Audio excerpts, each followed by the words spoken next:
Hello everyone, I'm Dr. Nandini Ramchandar. I'm a physiotherapist and a yoga teacher. Today I'll be showing you the correct alignment of 3 practices that's usually given for low back pain. The 3 practices are going to be a seated forward bend, a Cobra pose, and the third one is a downward dog position. The seated forward bend and the downward dog are both forward bends and Cobra pose being a backward bend. In the forward bend, your lower back, the back of your thigh and your calf muscles are acting as a part of the posterior chain. They are working together to push your body forward, that is your head towards your knees, to create a hip flexion. Now, in this practice, if you have a tight lower back or your thigh muscles are not flexible enough, forward bends can get difficult. Most of us tend to push ourselves forward, trying to bring the head towards the knees, thereby injuring the back of the knee, injuring the inner thighs or maybe your lower back. In a backward bend, you need to have a very good flexibility of the abdominal region, the front of the thighs, your hips, but at the same time, you need a complete range of motion for a backward bend from your lower back. Now, if you try to extend the elbows, we try to lock the elbows, we try to shrug the shoulders, trying to push ourselves backwards, we'll end up injuring our lower back in this position. Therefore, I'm going to show you the correct alignment to use your posture in the right way with the help of modifications, with the help of yoga blocks and straps, so that you can be very gentle on yourself and also benefit from the practice. So let's get started. The first practice is going to be a seated forward bend. You're going to extend your legs out in front of you. If you feel you're not comfortable here, you're slouching in this position, feel free to take 2 pillows under the hips so your hips are at a higher level compared to your knees. From here, you're going to keep your spine straight, elongate your spine as much as you can, toes up towards you, bend your knees, and from here, hold the ankles. Your chest and abdomen are going to be on the knees, on the thighs. You're going to slowly slide the heel forward while keeping an erect spine. Stay comfortable wherever you are. If you feel you want to stop here, toes up, look straight, shoulders relaxed, and you're going to continue your normal breathing pattern. Once you feel you're very comfortable here, you can again slide the toes, heels down a little. Bend your elbows and bring your abdomen on the thighs to hold this position. Slowly, once you're comfortable, you can slowly straighten your knees and then go into a fully forward bend position. If this seems very difficult for you, you can also use your strap.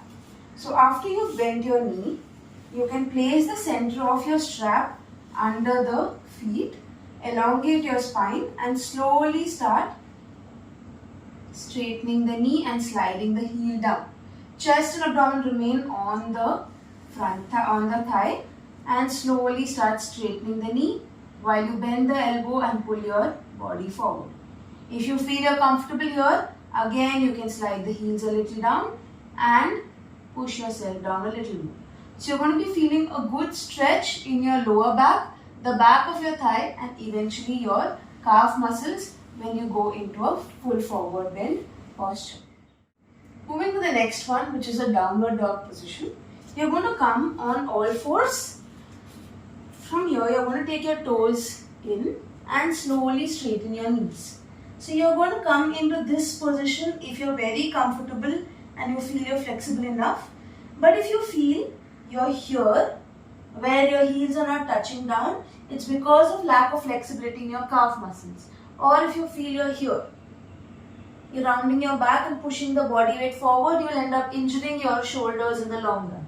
So from here, once you've come up, I want you to bend the knee and try pushing your abdomen towards your thighs and hips up towards the ceiling. You're going to look down and hold this position for 10 to 15 counts or as per your comfort.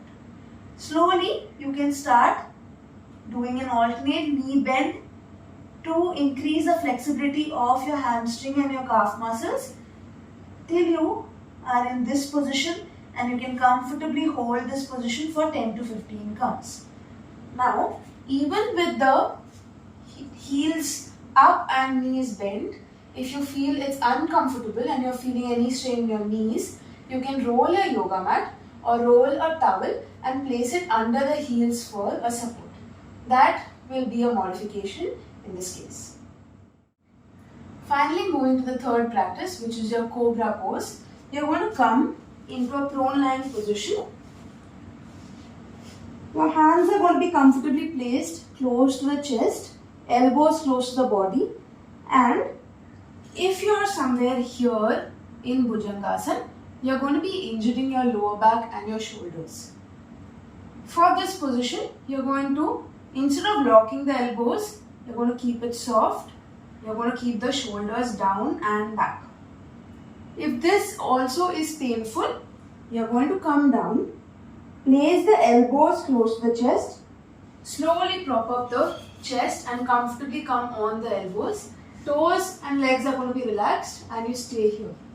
If you feel this is slightly uncomfortable, you can place a pillow under the abdomen for a complete support. If this is very comfortable and you want to move to the next step, you are going to place the palms close to the chest, bring the elbows closer, shoulders down and back. You are going to slowly start coming up and stay here. Without straightening the elbows completely, you are just increasing the backward bend range and strengthening your lower back before going into a complete backward bend. And finally, when you are ready, you are going to come into a full Cobra pose, for which again elbows back, shoulders back and down, toes and legs relaxed. You are going to straighten your elbows, keep the elbows soft and stay in this position for 10 to 15 counts. Whenever you are ready, you feel you want to release, you slowly bend the elbows, place the chest and forehead down and relax. Whatever be your fitness levels, these practices can be modified if you have the right person to guide you. Try these practices and let me know in the comment section below if you felt any difference in your mobility and flexibility levels. Do not forget to click on the like button down there and subscribe to my channel if you haven't already. Thank you.